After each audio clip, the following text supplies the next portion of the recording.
This morning, where a piece of Metro equipment derailed. That is right. Our Joseph Omo is live along the blue line in Alexandria this morning. So, Joseph, tell us what we know right now. Hey, Corey and Tanaya, good morning to you from Alexandria. So one thing to stress here, this is not a Metro passenger train. Corey, you just mentioned it's a piece of Metro equipment, specifically a truck. Actually, I'm going to ask our photojournalist, John, if you can zoom in behind me to see. It's not great because of all the shrubbery here and the fence that's blocking the train tracks there. But this is a piece of Metro equipment, specifically a truck that can drive on a highway, on a roadway, like any other normal truck. And then it's got retractable wheels that go down that can go on the tracks and turn it into essentially a train.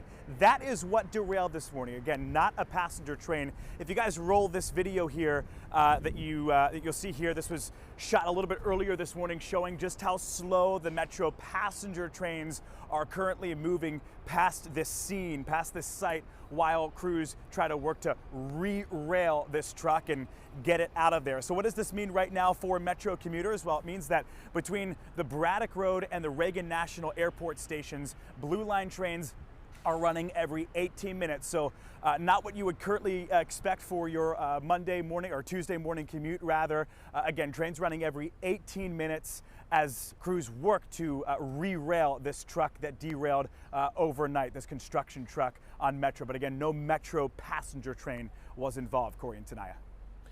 All right, Joseph, thank you. Your time right now.